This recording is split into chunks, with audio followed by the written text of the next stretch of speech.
Broadcasts of HIKI NŌ are made possible by the support of viewers like you. Mahalo. And by Bank of Hawaii Foundation, investing in Hawaii's future by promoting collaboration, critical thinking, and other 21st century skills through HIKI NŌ. Kamehameha Schools, empowering Hawaiian keiki to explore, discover, and inspire. ABC Stores, a local company helping to transform education and develop Hawaii's workforce through bold learning initiatives like HIKI NŌ.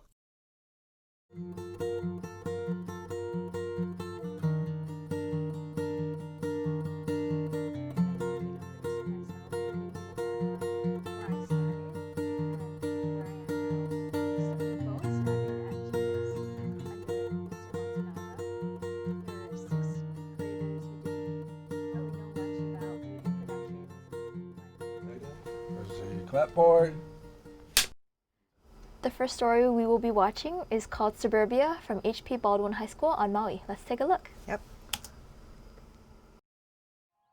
I grew up in the same house in the same small, confined neighborhood my entire life, with an imagination that drove me to believe I could be anything I wanted to be. But having big dreams in such a small place felt completely out of reach because I didn't feel like the place I was living in was significant enough for big dreamers to succeed from. And somehow maybe I would travel far away to a place where dreams came true. But I was stuck. Though I did create my own fun because I still enjoyed the memories I made with the people I loved. My younger self always thought that my neighborhood would never change, that my friends and I would be in our own little world forever. We used to ride our bikes along familiar pathways but pretended we were on a new adventure every day. But now, I sit at my desk struggling to complete my homework because I'm staring out of my window thinking about how euphoric my childhood was. One of the best moments from when I was a kid was when I got a dog. Dogs see life through a different perspective than humans. They see the choices we make and not how we reflect on them. And my dog Avalon always sees the best in me. She gave me a new perspective, one through a lens. I started taking pictures of her and sharing them on social media. Over time, it became a hobby. And eventually, when I was 12, my dad got me my first camera. From then on, I discovered I wanted to work with cameras for the rest of my life. I ended up venturing into the world of cinematography and filmmaking, where I could tell my stories. When I was younger, I used to write my own scripts and film terrible videos with my friends using my old computer.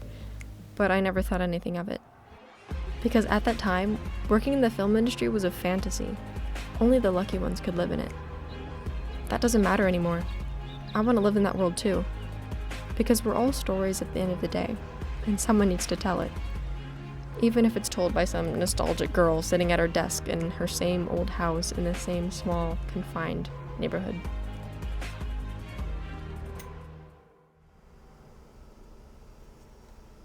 Wow, that was amazing. That was.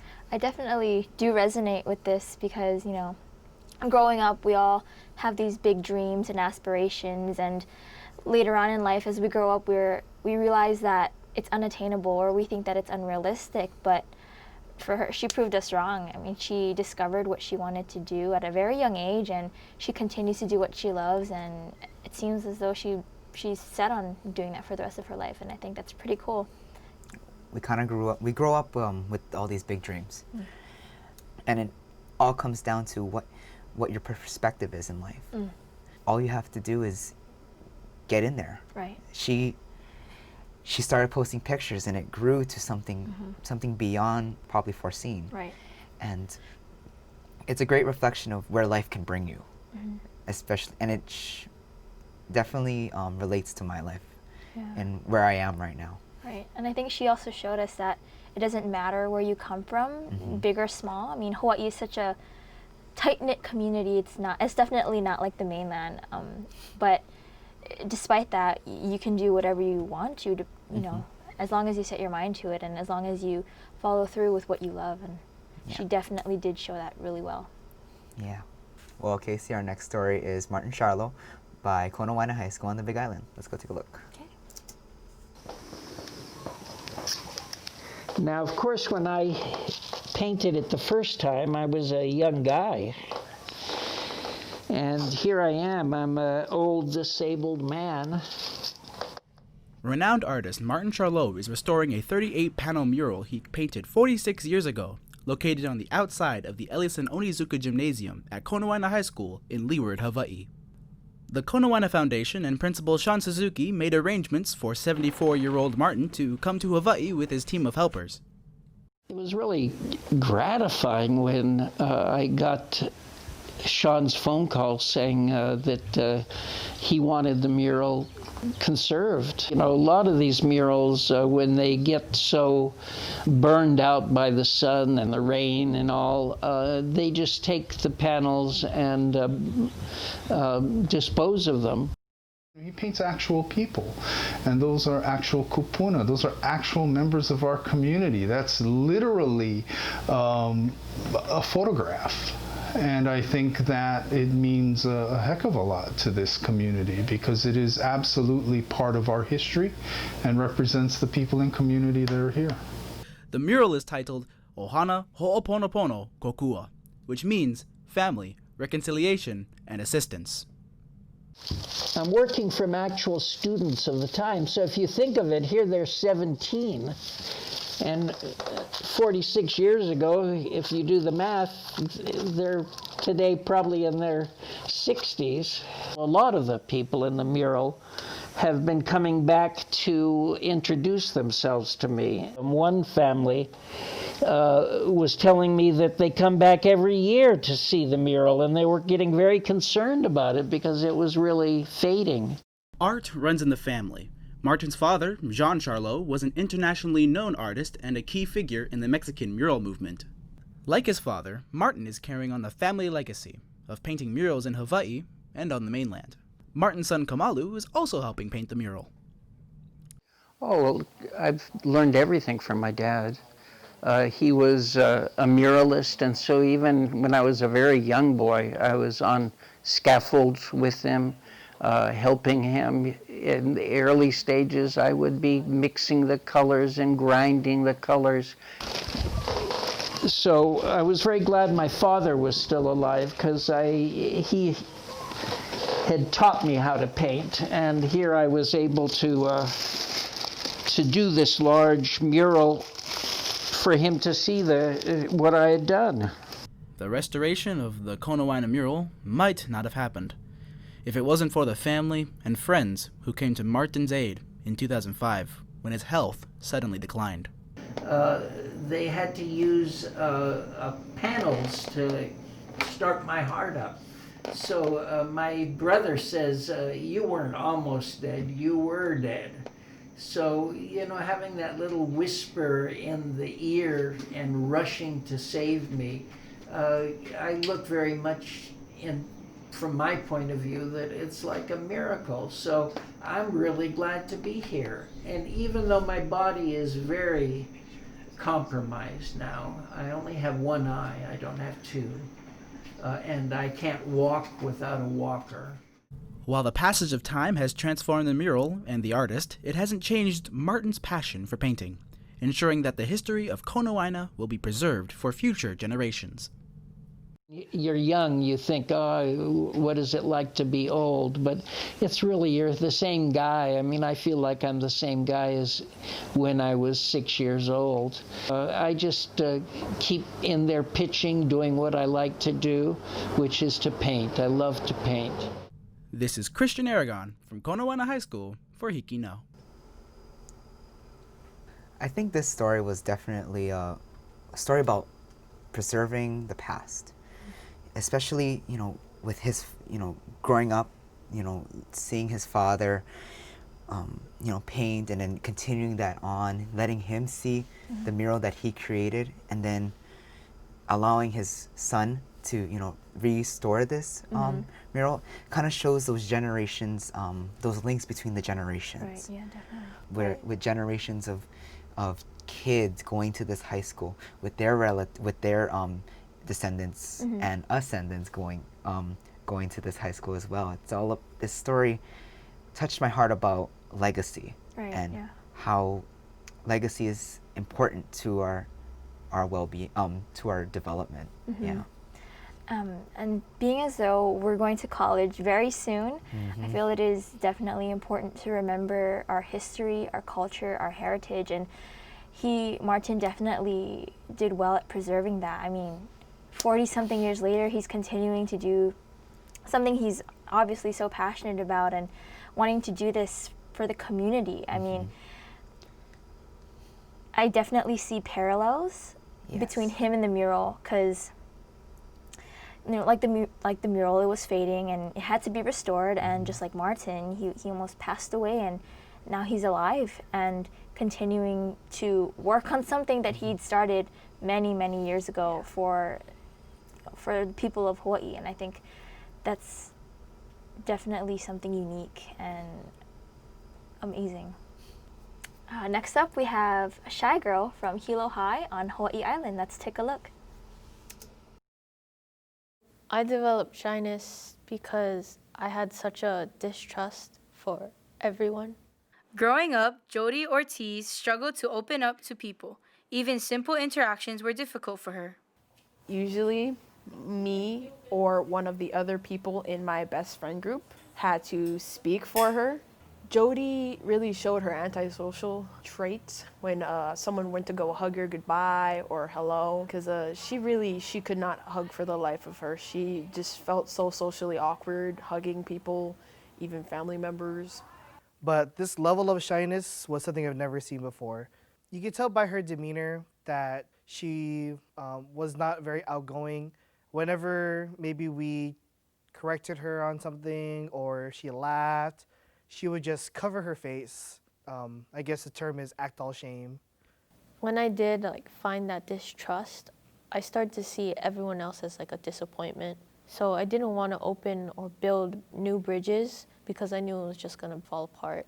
When Jody entered her freshman year at Hilo High School, she decided to push herself out of her shell. So she signed up for K-Vikes, the after-school TV production club. She didn't think much of it at first. I expected them to just give me a camera and then just work,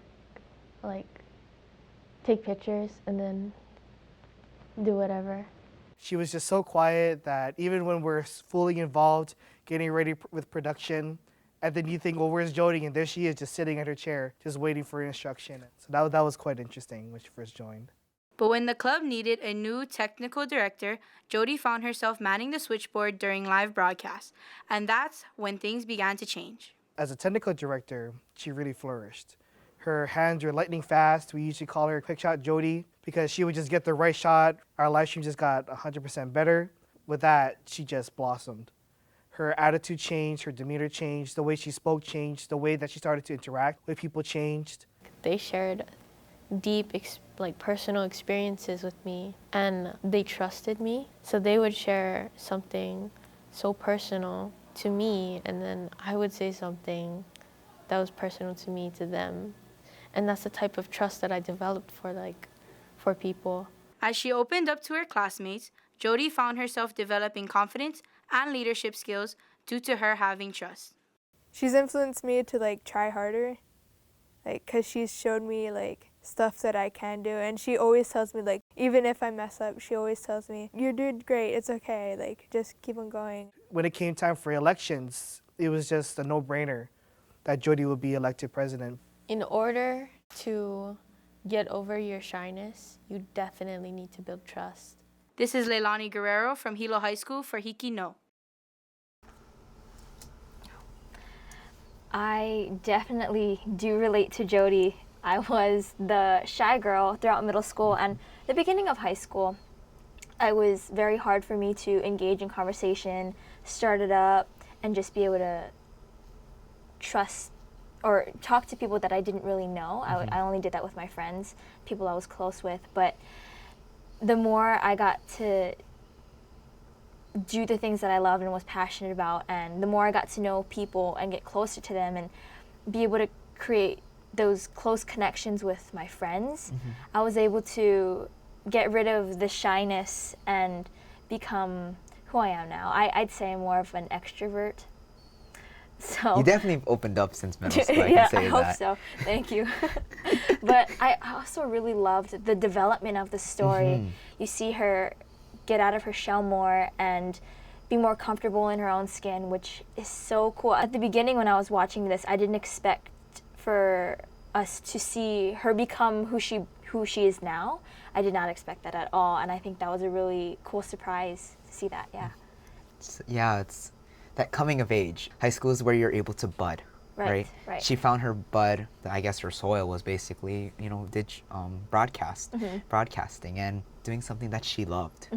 That's where she's able to open up and trust people because they rely on her. You can see that a lot in high school, where people find that niche, and from that niche they grow more confidence. They are able to come out of their shell, and this is definitely a story about coming out of your shell. Definitely. And so our next story is Chaz's World by HP Baldwin High School on Maui. School, work, home, sleep, repeat.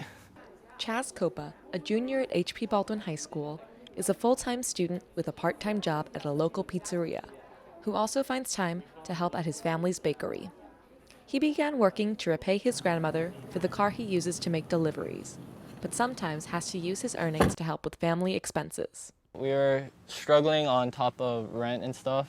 My parents, they had a flat tire in the beginning, so then they needed to buy new tires, and I had $400 in cash on me that I was gonna pay my grandma with. But then I gave it to them because they needed new tires. And then the following week after, they were behind on rent and cable needed to be paid, so I ended up giving them another $800 to support that. Along with loss of free time, taking on additional jobs takes a toll on a student's mental and physical health. As a counselor here at Baldwin High School, I do see my students taking on the responsibilities of having outside jobs outside of school so that they can help their families to bring down costs of living here in Hawaii. So some of them take the weight on of having an extra job and also the burden of their families not having money, and it plays out in different roles where they may, be suffering from depression or anxiety in school. Like he has been a little more sad in his face. His eyes are just not good. He just falls asleep right when I see him home. So I'm barely around him anymore, but sometimes he takes me out with his car and we go places. There's been change because he's been stressed, and I mean, I've talked to him many times about it. We've had our talks, and and I understand he's stressed out and everything. He has all his struggles and he deals with a lot of stuff. Despite these struggles, Chaz remains optimistic, determined to finance his family and his future. We all have different lives, and we all have to have that, certain amount of responsibilities that we have to do. So, I mean, mine's only really differs from just my perspective and the way I see it. He's a champ. He goes through it, and he still goes to work every day. I mean, he has to go pretty soon. I mean, he's a warrior. This is Skylar Masuda from HP Baldwin High School for HIKI NŌ. That story was a story of every high schooler. Yes, exactly. It was. Especially because of the fact that, even living in Hawaii, we have to face those financial hurdles, the high cost of living. And I see that, how do we balance school, extracurriculars, supporting our families, athletics, and also maintaining time with our friends. That whole aspect, it reflects a lot of our stress. It does. I feel like both of us are pretty involved at school, in and outside of school, and it's hard to juggle everything that's going on in our lives, and it definitely does take a toll on our mental, emotional, physical health. And I feel like every high school student can relate to that. That first few words in his says, wake up, eat, go to school, repeat. That is definitely for many the story for us adolescents. And that's one good thing about HIKI NŌ is that these are not only stories about these individuals, but they also reveal not only attributes of this person's life, but also our lives as well. It's very eye-opening to see that we are not the only people that have that that challenge. Right. And as peers and audiences, you're totally right. That's something that we can connect with and that we can relate with, to these people. And also as producers, it's something that we produce. It's something it's our baby. So next we got A Second Chance by Waimea High School in Hilo. Let's take a look. Of the first time I wrote, as you can see, some of the words say breathe, breathe, breathe.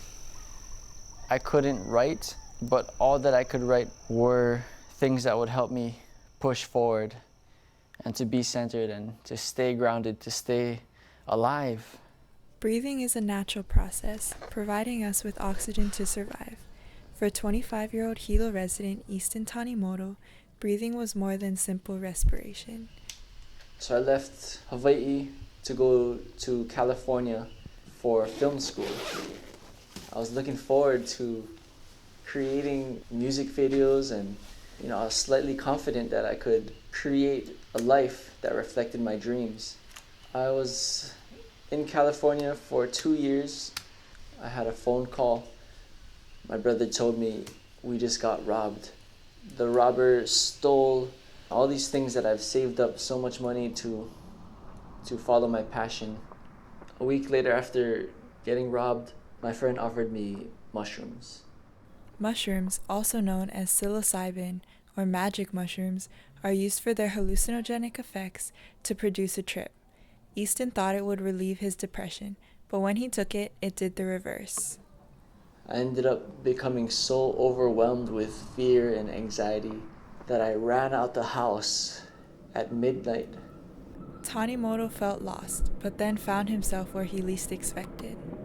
Falling off a telephone pole, 35 feet, burning all the skin, breaking bones on the way down. After 8 days in a coma, I woke up in a hospital. I was so fortunate to be alive and to see how much people cared for me at a time where I didn't care about myself. It was so eye-opening. I know there's a lot of good people out in the world, and I hope I can join that group. I travel with people who want to make a difference in the world, who want to build relationships with a future and share hope. Easton decided to start speaking at schools with the intent that students won't make the same mistakes he did. This group includes Kyle Killising and Sam Sampago, both of whom have had their share of experiences, good and bad, to share with students. Together we touch upon the lives of depression, drugs, bullying, with a common goal to inspire us to make better life choices. I wear this shirt and this hat, and it's kind of like a conversation starter to reach out to a positive, reach out to a family member, a friend, express it, don't depress it. That's how it happens. I can connect with other people who are also going through their own battles or have gone through, and I can relate to them and I can see the appreciation they have for life. I'm alive! I'm alive! I'm strong! I'm strong! I'm confident! I'm confident! I'm free! I'm free! I'm free! This is Cassidy Denault from Waimea High School for HIKI NŌ.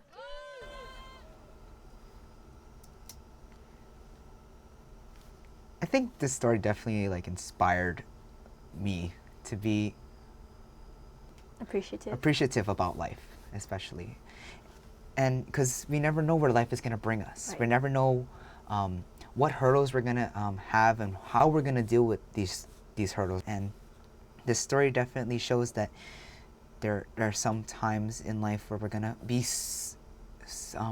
in a bad place. Right. We may have hit so-called rock bottom, and we have to find our way to get back up. I just love that last few words that he said. I'm alive, I'm free, I'm strong.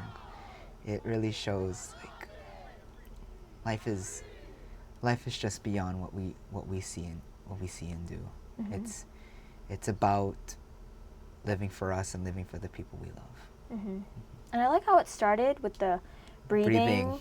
And he was writing breathe, breathe, breathe, because that's what kept him grounded. Yeah. And then toward the end of the video, you saw him breathe, and inhale and exhale. And I think that was a good way to tie everything back together and bring it to that last scene where he was talking, like cheering the students on. Yeah. Great way to end it. The storytelling was amazing. It started off with, you know, him giving his backstory and then talking about the incident and how people, his loved ones cared for him and how they helped him through, you know, what was going on.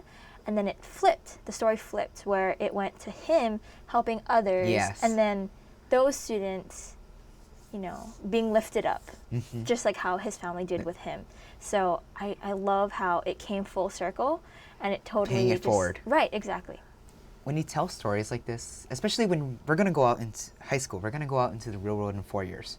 And so, you know, listening to these stories, telling these stories about, you know, about bad mistakes or, you know, and life in general, it sets us up, it sets a foundation for HIKI NŌ students to definitely have an outlook and a great mindset on how to live your life.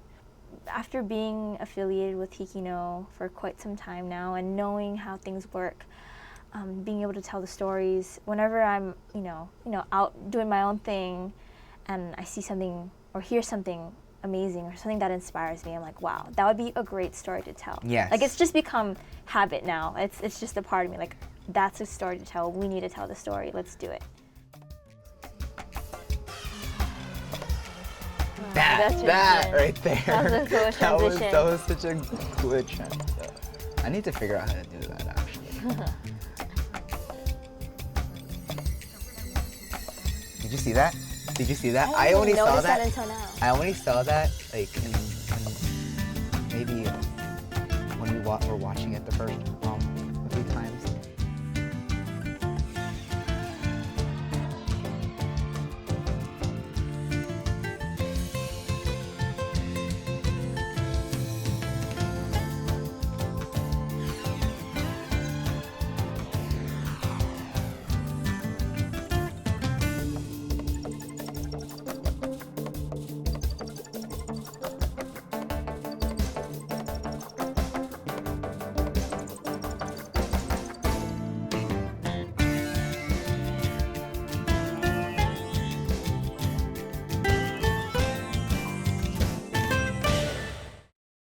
Broadcasts of HIKI NŌ are made possible by the support of viewers like you. Mahalo. And by Bank of Hawaii Foundation, investing in Hawaii's future by promoting collaboration, critical thinking, and other 21st century skills through HIKI NŌ. Kamehameha Schools, empowering Hawaiian keiki to explore, discover, and inspire. ABC Stores, a local company helping to transform education and develop Hawaii's workforce through bold learning initiatives like HIKI NŌ.